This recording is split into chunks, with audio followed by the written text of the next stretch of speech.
A contramano.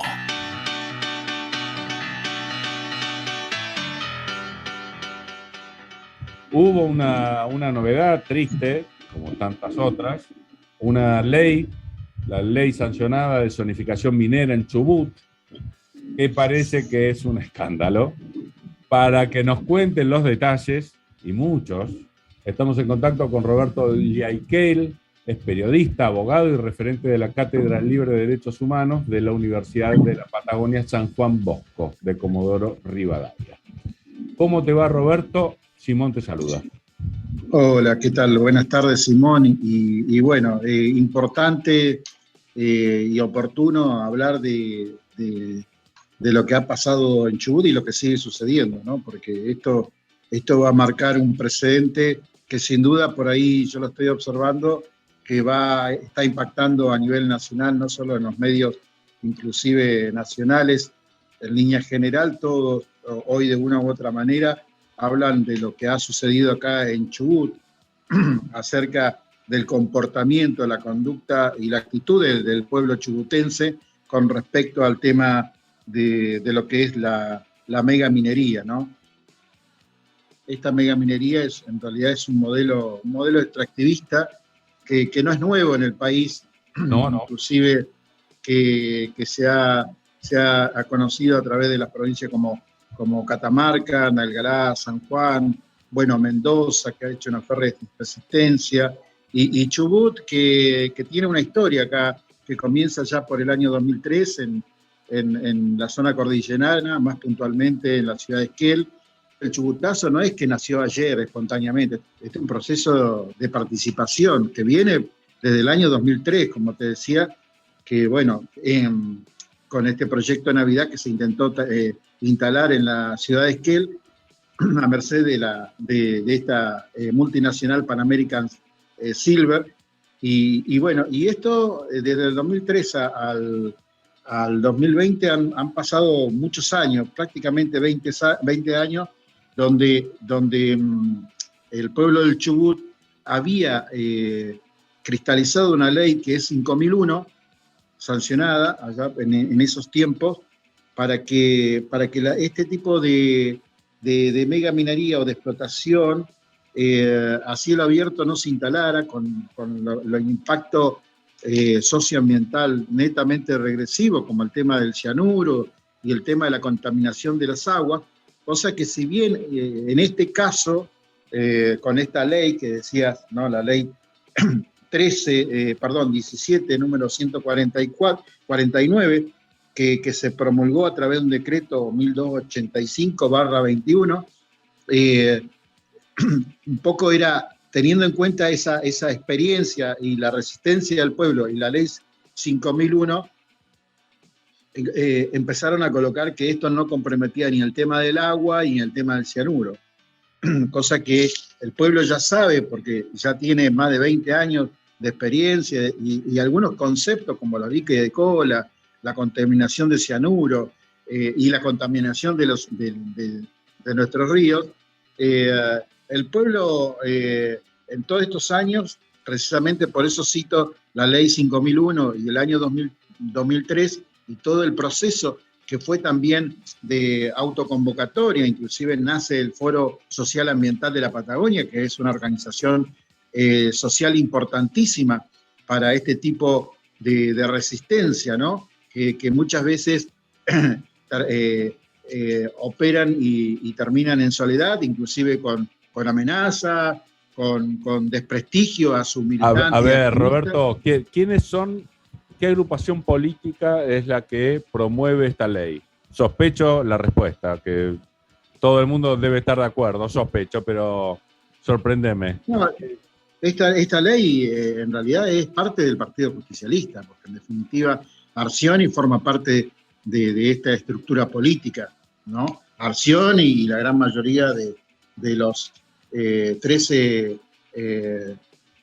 diputados y diputadas que definitivamente sancionaron esta ley. O sea, inclusive como se conoce con una ley express, ¿no? Los 14 votos fueron prácticamente de ese tinte político. esta ley entre gallos y medianoche, una ley express a espalda del pueblo, fue prácticamente el motor de indignación que indignó al pueblo chubutense. Prácticamente ahí sí, como una manifestación espontánea, se volcó a cada punto del Chubut y en todos los lugares prácticamente hubo una manifestación y una movilización muy fuerte en cada punto de la provincia del Chubut. Nosotros sabemos que la megaminería hace una utilización alta del cianuro, que inutiliza gran cantidad de agua, la que necesitamos para vivir y demás. Aparte de esas cuestiones constantes de la megaminería, ¿esta ley de zonificación minera aporta algún detalle escabroso más o básicamente ese es el combo que les presenta a ustedes? No, ese es el combo en cuanto no solamente al medio ambiente, sino al tema del agua. Nosotros en la zona nuestra, cada uno sufre en carne viva lo que es no tener una semana o dos semanas de agua, donde sabemos que en Comodoro, por ejemplo, Rivadavia, las empresas petroleras, a ellos no les falta el agua y al pueblo le falta el agua. Obvio. Entonces todo eso queda sellado en la indignidad del pueblo y el pueblo está viendo permanentemente eso. Lo que pasa es que la clase política desoye esos indicadores, ¿sí? y termina intentando sortear por sorpresa la valla social y comunitaria, en este caso de Chubut, ¿no? Aparte es increíble la cantidad de litros de agua que utiliza la megaminería, increíble en comparación. Sí, la verdad que son miles por el dique de cola para poder, no solamente eso, la explotación.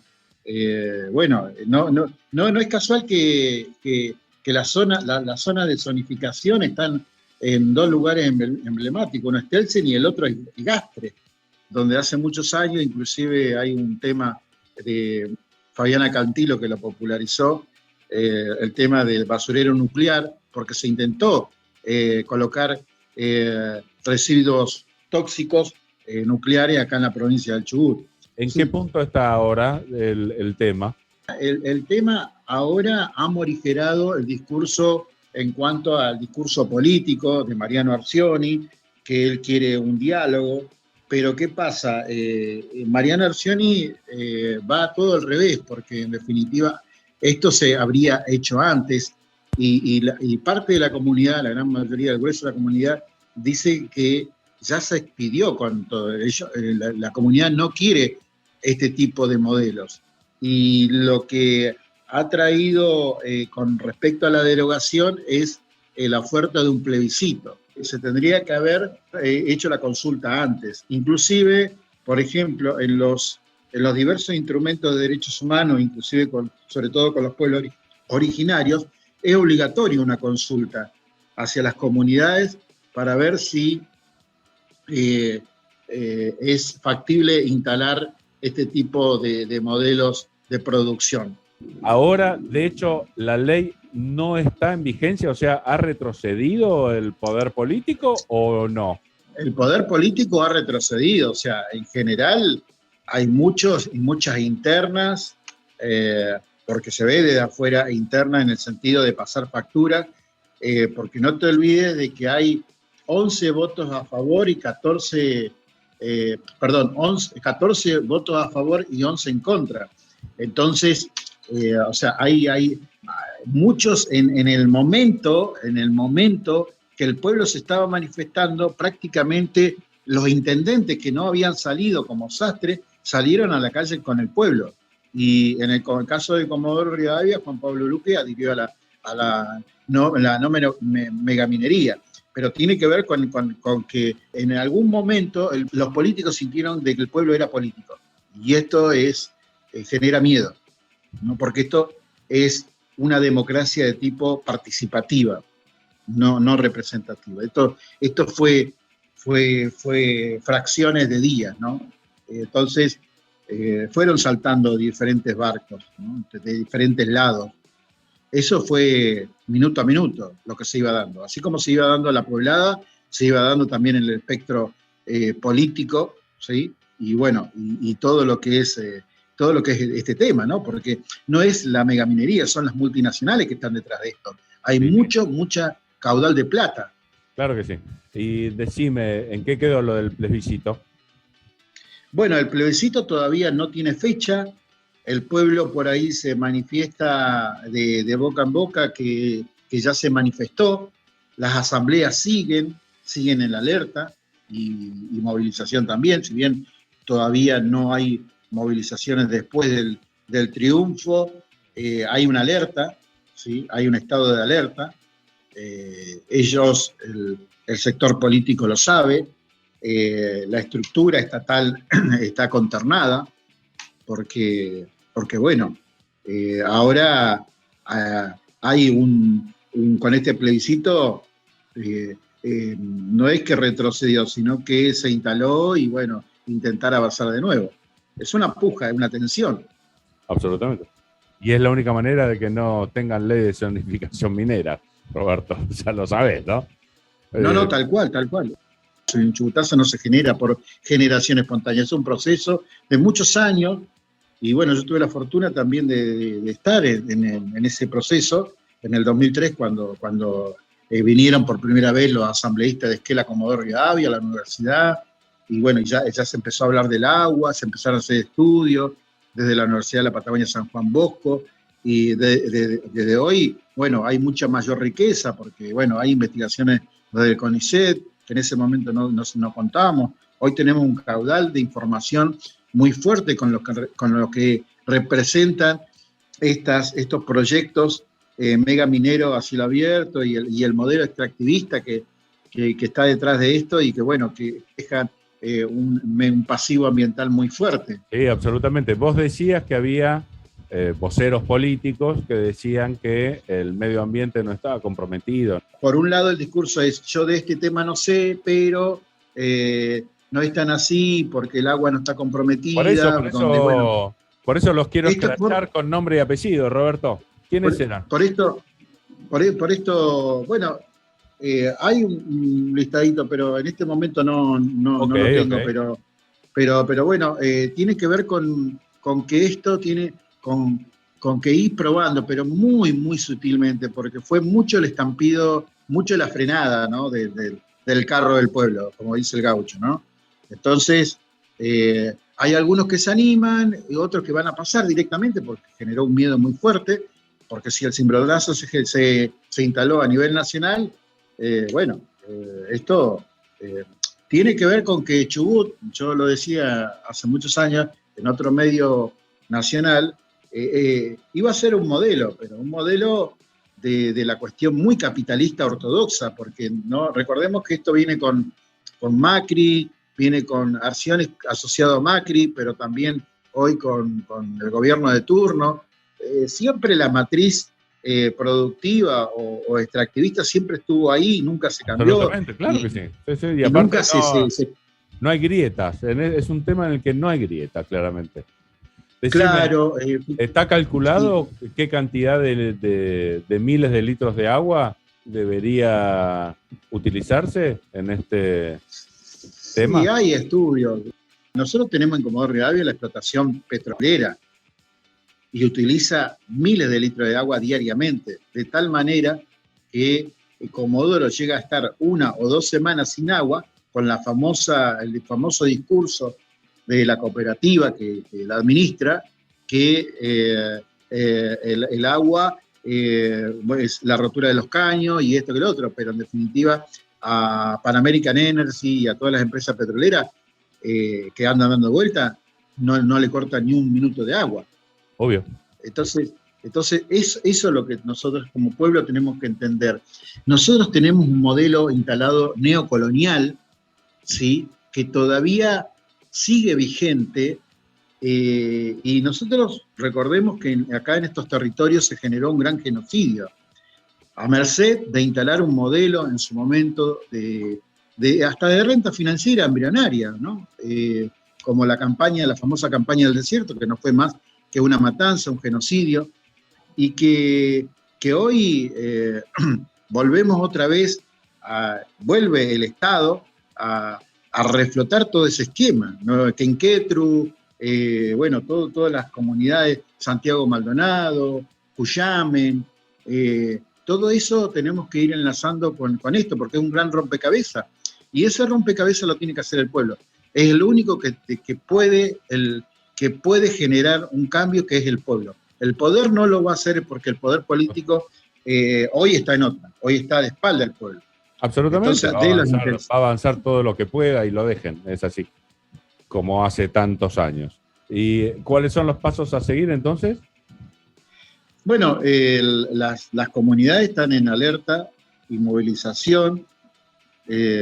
Fueron 6 días intensos, ¿sí? De estar en las calles, de charlar, de manifestarse, y bueno, y después vino este triunfo del pueblo, y se continúa en esta alerta y movilización. Es así. Con otros temas también estructurales que tiene Chubut, ¿no? Porque Chubut tiene un problema estructural con el endeudamiento externo y un ajuste estructural que hace que los trabajadores y trabajadoras estatales tengan un problema de pago de hace 3 años. Pero.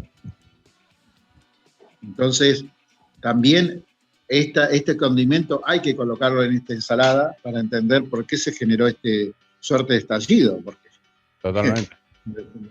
O sea, si no, muchas veces no se entiende la bronca que viene sosteniendo el pueblo chubutense de años, con trabajadores estatales que cobran cada 3 meses, que se le acerca, que no, y una inflación que tenemos en la Patagonia muy, muy, muy grande, porque es permanentemente el alza de los precios, no es lo mismo vivir acá que vivir en el norte. Sí, los alquileres, ¿sí? El costo de vida, la alimentación. ¿Por qué sucede eso también en Comodoro? Porque Comodoro vive en una burbuja petrolera, entonces se piensa que el mercado, que todo es un sueldo petrolero, y no lo es también. Hay muchos estatales, y sobre todo estatales provinciales, que viene con un pago escalonado que lo promovió Arcioni, a expensa de la deuda externa con la banca financiera internacional. Entonces, en esta gran ensalada tenemos que colocar la banca financiera internacional, las empresas multinacionales que presionan, que hacen lobby, que ellos tienen los lobby, no solamente en Rawson, mientras la asamblea le cuesta viajar con mucho dinero y van haciendo desde rifa, desde feria empanada para viajar, los lobistas van y meten plata ahí, lobistas de estas empresas como te mencioné, Pan American Silver. Sí, totalmente. Bueno, Roberto, te agradecemos un montón que hayas charlado con nosotros. ¿Querés agregar algo para cerrar esta charla? Que bueno, que el país, en primer lugar, este